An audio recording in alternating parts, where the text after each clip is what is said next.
Welcome to the HR Spoonfuls podcast, brought to you by Andera HR, the home of Help Desk for HR.com and AI for HRHub.com, where you can find assistance from qualified human resources professionals and learn about all things related to the use of artificial intelligence solutions for your HR department. Now listen in as your AI-driven hosts, Alex and Ivy, discuss interesting and current human resources topics, one spoonful at a time. All right, so want to get ahead in your career. Who doesn't, right? Right. We're diving into 10 key soft skills you need. On Jerry HR Inc., they put this book out, and they make a pretty bold claim. They say these skills are like cheat codes for your career. I like that. Cheat codes, yeah. Forget just getting the job done, right? We're talking standing out, getting noticed, maybe even enjoying work a little bit more. Right. And I think what's so refreshing about this book is they don't just talk about soft skills in a vague sense. Yeah. They actually connect the dots between these skills and, real tangible results. Yeah, because we've all heard that, right? Like, soft skills are important, but it's like, okay, but how? Exactly. Give me the concrete stuff. So, for example, they jump right in with a story about Dee. And Dee, she's all about hitting those deadlines, laser focus on those to-do lists, gets things done. But, the book says, her coworkers, they find her, well, a little, a little tough to approach. Yeah, a little prickly. Yeah. And this is where I think their take on empathy is really interesting. Because they're not saying, be a pushover. Just be nice all the time. Right. It's more about truly understanding, where's that other person coming from? Yeah, putting yourself in their shoes. Exactly. Imagine you're in their shoes, right? What pressures are they facing? What are they trying to achieve? Totally. And Dee, she kind of learns this the hard way, right? Because people start avoiding her. Yeah. And then it's like, boom, all these misunderstandings, and it turns into this big fire drill. Exactly. And the book argues that empathy can actually prevent those workplace fires. Because you're anticipating those needs. You're nipping misunderstandings in the bud. It's like proactive communication rather than just reacting when things hit the fan. Oh, yeah. Get ahead of it. Exactly. That makes so much sense because if you start from a place of understanding, you're already like 10 steps ahead. Right. It's like they say, an ounce of prevention is worth a pound of cure. Yeah. And this ties into what they talk about with emotional intelligence, or EQ as they call it. And I think there's a misconception that you're either born with EQ or you're not. Right. Like it's some kind of superpower that some people have. Exactly. And if you weren't born with it, like, too bad, right? Right. You're out of luck. But actually, they break it down into 4 components. Self-awareness, self-management, social awareness, and relationship management. Okay. So there's hope for us yet. Exactly. And this is what I found so empowering about it. It's like they present these as skills. It's not just your personality. But as set in stone. It's not fixed. That can develop it. Exactly. It's an ongoing process, not a life sentence. I love that. Okay, get ready for this, because when I read this stat in the book, my mind was blown. Up to 70% of communication is nonverbal. Wow. 70%. That's a lot. So even if you think you're being crystal clear with your words, your body language could be telling a totally different story. Totally. And we've all had those interactions where, someone's saying all the right things, but their tone or their posture just screams something else. Yes. Like you can just sense that disconnect. Exactly. And the book gives this great example of this guy, Austin, super sharp, all about efficiency, gets straight to the point in conversations. But his nonverbal cues, they were holding him back. Like he'd listen with his arms crossed or continue typing while someone was talking. Oh, no. Just little things like that. Yeah, but those little things speak volumes. Yeah. He was probably thinking he was being respectful of everyone's time, but his nonverbal communication was basically saying, I'm not really interested in what you have to say. Ouch. Not a good look, Austin. Not at all. And that's where active listening comes in, right? Putting down the phone, making eye contact, reflecting back what you're hearing to make sure you're on the same page. These are the things that build trust and show people that you're really present. Being present. It's so important. It makes a world of difference. And you know what else really struck me about this communication thing? It's not just about the words we use or even our body language.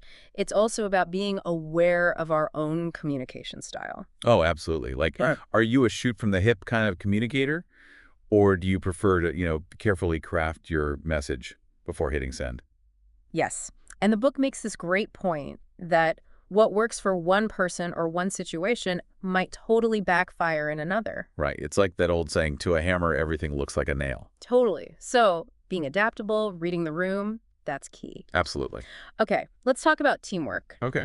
I thought I had a decent handle on teamwork, but this book really made me rethink the whole collaboration game. They talk about tapping into the state of flow. Have you ever experienced that? Yeah. Where you're so absorbed in what you're doing that time just seems to disappear. Oh, absolutely. It's like being in the zone Yes. where you're just firing on all cylinders. And the ideas are just flowing. Exactly. And the book actually describes it as like this almost euphoric state, like you're energized, you're focused, but you're also really enjoying the process. They even call it a productivity superpower.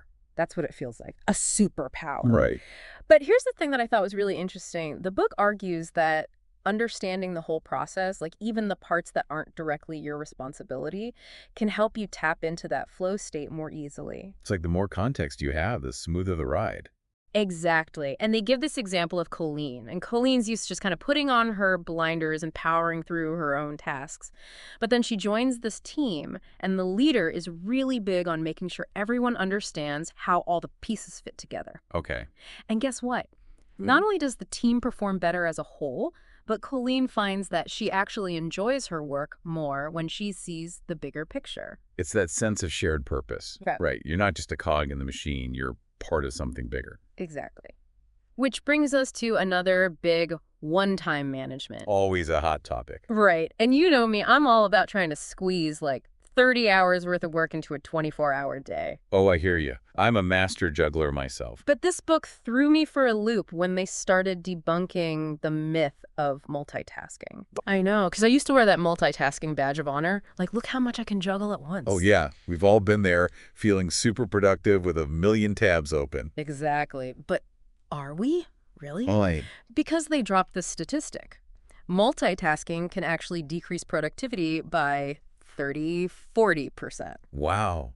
So that frazzled feeling of constantly being on, but not really getting ahead. That's the multitasking trap. And the book makes this really compelling argument for minimizing distractions, like really giving each task your full focus. Like they compare it to building a house. You wouldn't try to build all the walls at the same time. Good point. You lay the foundation, then you frame the walls.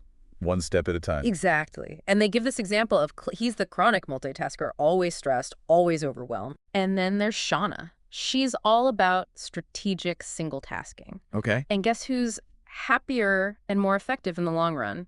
I'm going to guess Shauna. Shauna. She's the queen of calm and collected productivity. I love that. Right. Okay.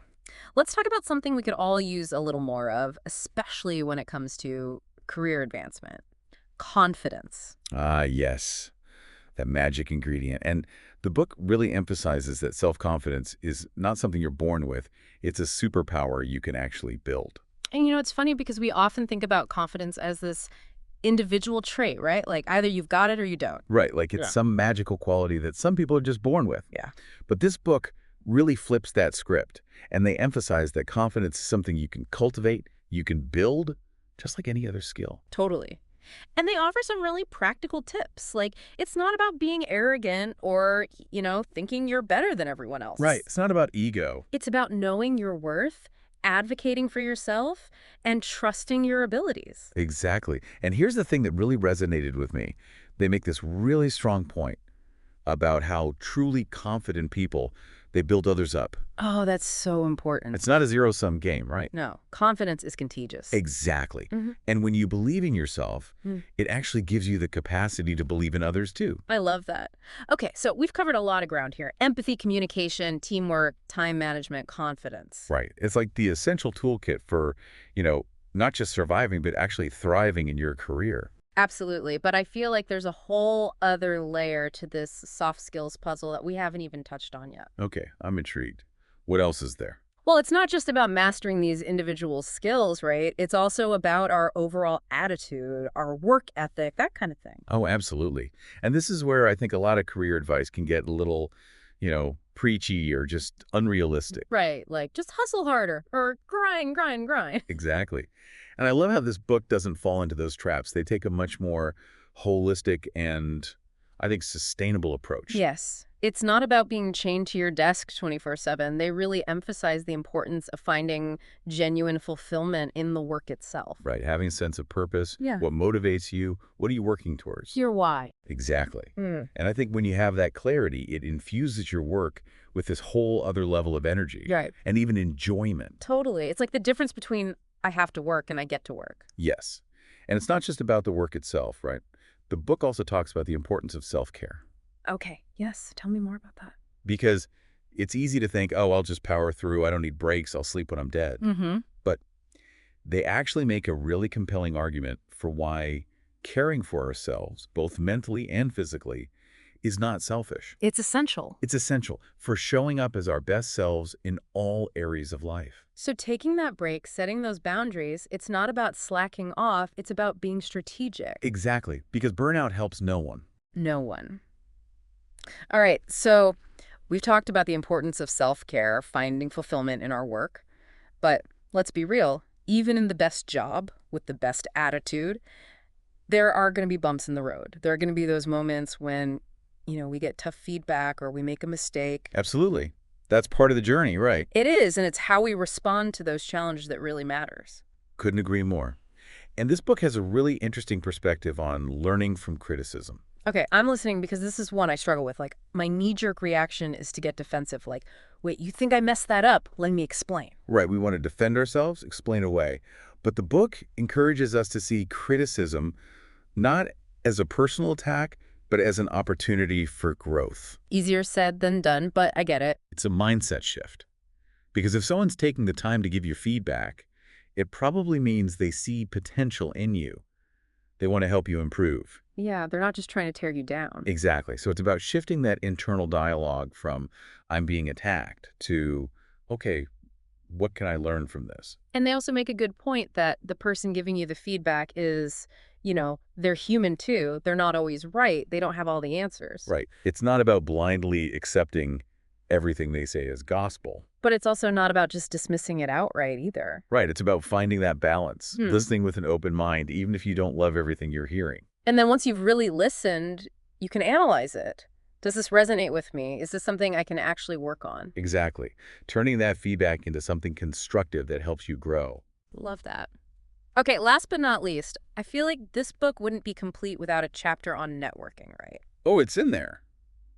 But they don't approach it from that, kind of icky transactional perspective that we often associate with networking. Oh, you mean like the whole, what can I get out of this person? Exactly, like it's some kind of competition or something.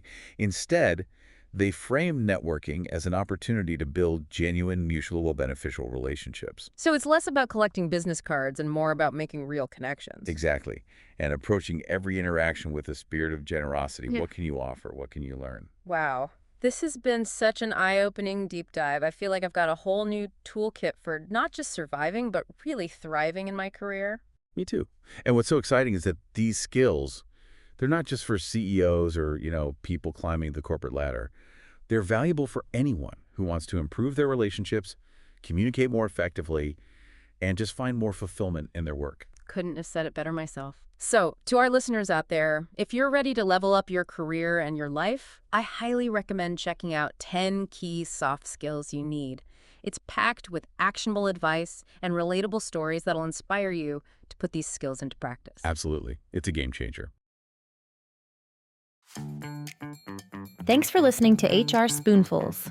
For more episodes like this one, drop by helpdeskforhr.com or AIforHRhub.com and subscribe to our newsletter to receive HR updates and notices when new podcast episodes are posted. We hope you enjoyed the conversation and will join us again soon.